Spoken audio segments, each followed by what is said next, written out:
31 तक पहुंच गई। दंगे फैलाने के आरोप में 286 लोगों को गिरफ्तार भी किया जा चुका है। साथ ही बीजेपी के 4 विधायकों और कांग्रेस के एक पूर्व सांसद के खिलाफ भी एफआईआर दर्ज की गई है।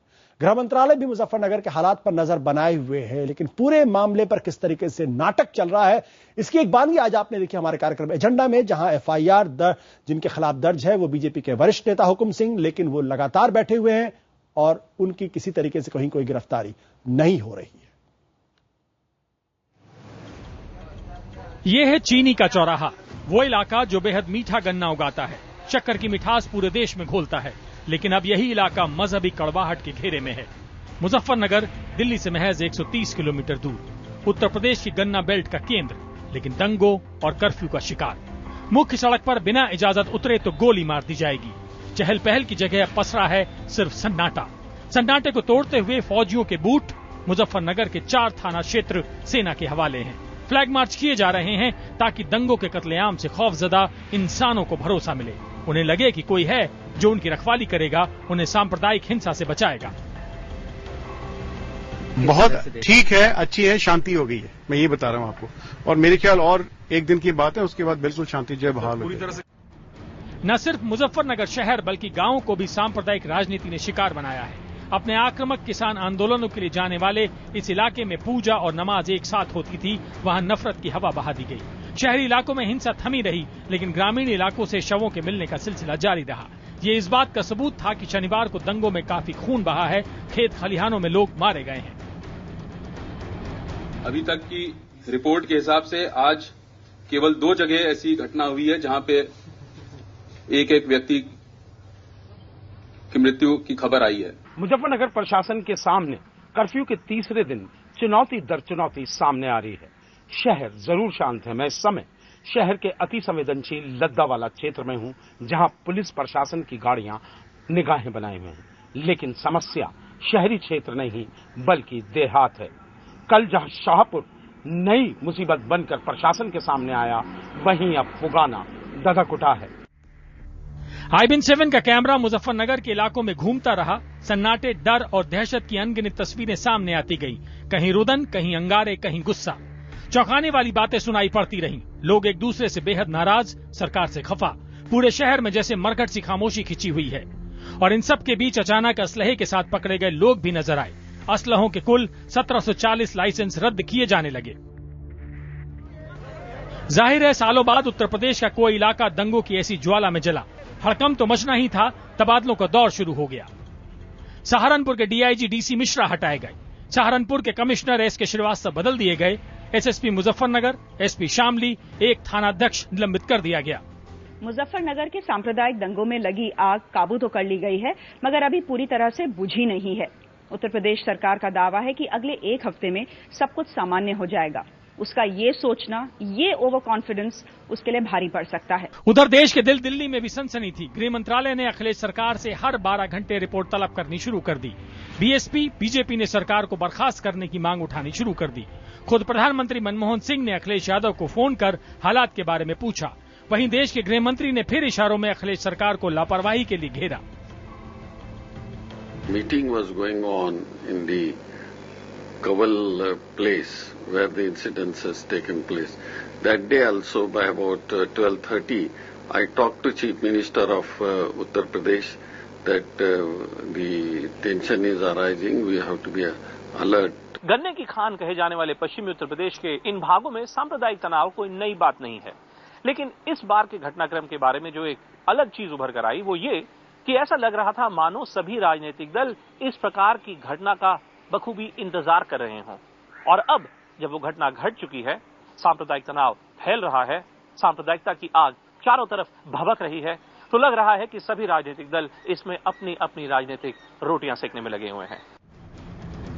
मुजफ्फरनगर की हवा में तनाव है, ऊपर से तो शांति है, लेकिन भीतर शायद अंगारे धधक रहे हैं। एहतियातन इलाके के सभी स्कूल बंद हैं। सेना की 8 कंपनियों में से 5 देहात के इलाकों में तैनात हैं। उस पर अर्धसैनिक बलों की 38 कंपनियां भी मैदान में हैं।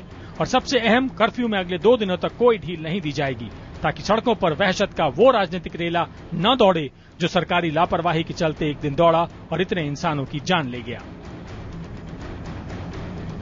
मुजफ्फरनगर में कर्फ्यू का आज तीसरा दिन है। छिटपुट घटनाओं को छोड़कर शहर में शांति बनी हुई है। हालांकि ग्रामीण इलाकों से दो गुटों में संघर्ष की खबरें आ रही हैं। आज शहर में सेना के साथ स्थानीय प्रशासन ने सर्च ऑपरेशन चलाया, जिसमें भारी मात्रा में हथियार बरामद हुए।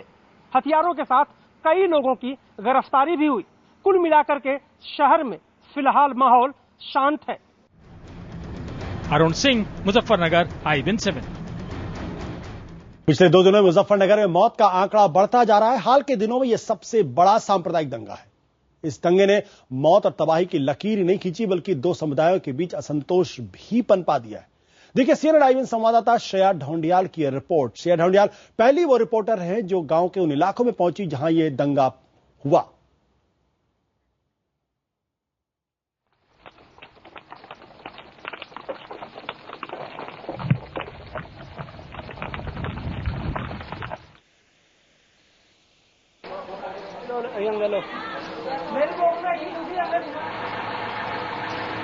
मुजफ्फरनगर, सांप्रदायिक दंगों में सुलगता उत्तर प्रदेश का एक जिला।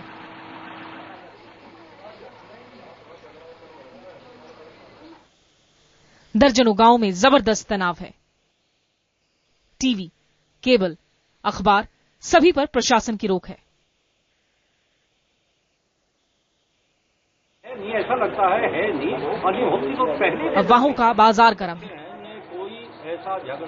जिसके निशाने पर सालों से चले आ रहे रिश्ते हैं। दोनों समुदाय में बाप दादा के वक्त से चली आ रही दोस्ती दरकती नजर आ रही है। कारण क्या है? दहशत हवा में कुछ इस कदर फैली है कि गांव में लोग अपना सब कुछ छोड़कर सुरक्षित जगह पहुंचना चाहते हैं। दंगों की आंच से झुलस रहे देहात के कई गांव के ग्रामीण परिवार समेत परिचितों और रिश्तेदारों के यहां सुरक्षित जगह पर जाने को मजबूर हैं। क्या सरकार, प्रशासन और पुलिस ने भी अपना भरोसा खो दिया है? ये जंगलों में लुका, जहाँ अल्पसंख्यकों की। मुलायम सिंह का पूरा परिवार राजनीति में घुसा हुआ है। मुलायम सिंह, उसका लड़का, उसके भाई की, उसके लड़के की पत्नी, भाई हैं, भाइयों की पत्नी है। यहाँ 8-10 आदमी एक ही परिवार के राजनीति में घुसे हुए हैं और 75 जिलों का उत्तर प्रदेश इन 8 में नहीं सिमट रहा। हम मुजफ्फरनगर के गांव में गए। कुतपा गांव में तबाही के निशान साफ नजर आ रहे थे। आगजनी, तोड़फोड़ और खून के निशान। कुतपा गांव के 4 लोग दंगे में मारे गए हैं। इस जाट बहुल वाले गांव के सभी मुसलमान परिवारों ने अपना घर बार छोड़ दिया है।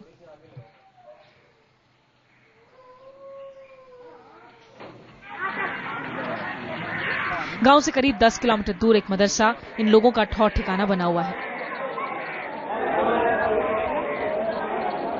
जरीना के पति की हत्या दंगे के दौरान की गई। अब जरीना समझ नहीं पा रही है कि आखिर अपने 10 बच्चों को लेकर वो कहां जाए। अब क्या करेंगे? गांव वापस जाएंगे?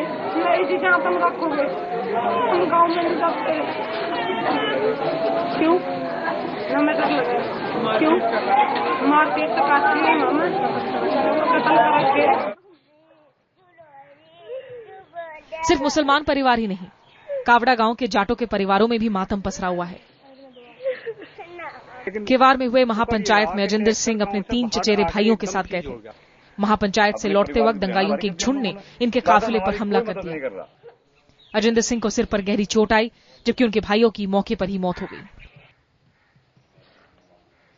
गोली लगी, गोली लगते ही एक तो वहीं पर गिर गया। ये जो हमारे चाचा लगते थे राजवीर सिंह, ये तो वहीं पे खत्म हो गए। फिर ईंट मारी उन्होंने। पुलिस बेबस, हमें भी कह लगा चलो यहाँ पैदल भाग जाओ, लेकिन जो हमारे मृतक थे उन्हें उठाकर कैसे भाग जाए जब सभी चोटें लोगे जी। गन्ने और चीनी मिलों के लिए मशहूर पश्चिमी उत्तर प्रदेश के कई इलाके समाजवादी पार्टी के शासन में पिछले 16 महीनों से ऐसी सांप्रदायिक घटनाओं में झुलस रहे हैं। पिछले 16 महीने में मुरादाबाद, बिजनौर, मेरठ में हुए दंगे सरकारी नीतियों की पोल खोल रहे हैं। युवा मुख्यमंत्री अखिलेश नाकाम नजर आ रहे हैं। हर दंगा लोगों में गहरा अविश्वास पैदा कर रहा है। आप बताइए, आप लोग अपने घर छोड़ के इधर मदरसे में क्यों रहने आ गए? इसलिए रहने आ गए क्योंकि हमारा गांव बर्बाद कर दिया और हम जान बचा के यहाँ आए अपनी जान बचाने के लिए। हैरत है, मुजफ्फरनगर में एक छेड़छाड़ की घटना इतनी बड़ी हो गई कि दर्जनों की जान गई। लोगों में दूरियां बढ़ती जा रही हैं।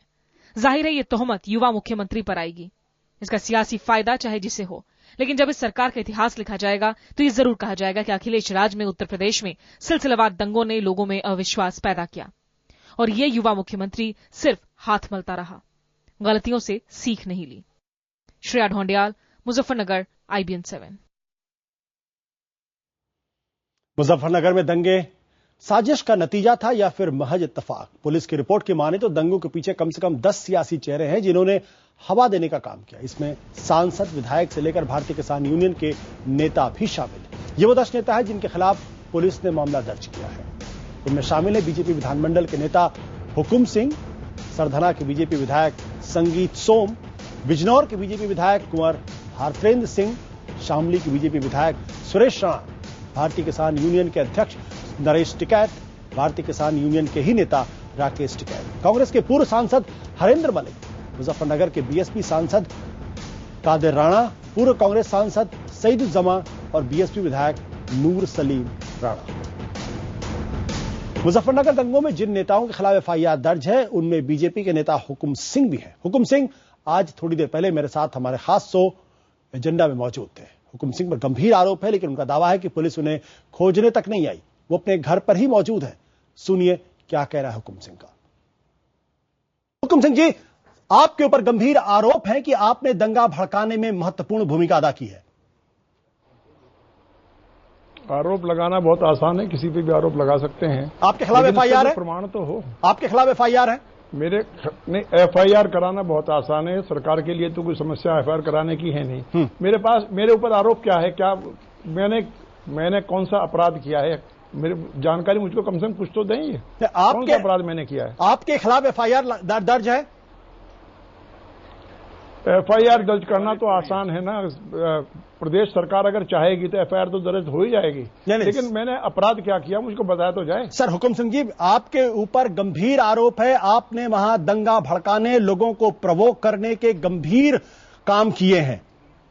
इस वजह से आपके खिलाफ FIR दर्ज है और पुलिस आपको खोज रही है। मैं अपने घर पे बैठा हुआ हूं, जहां तक खोजने की बात है मेरे घर का एड्रेस पुलिस को सबको जानकारी है जी। और दूसरी बात भड़काने वाली और आरोप लगने वाली बात है। ये बात सही है कि वहां पर एक पंचायत हुई, महापंचायत हुई जी। उस महापंचायत के करने में मेरा कोई हाथ नहीं, ना मैंने कोई महापंचायत का आह्वान किया। आप पंचायत में मौजूद थे? हाँ, वो मैं बता रहा हूँ। आप पंचायत में मौजूद थे? शुरुआत की कि आह्वान मैंने आह्वान नहीं किया, मुझको बुलाया गया। आप पंचायत में मौजूद थे?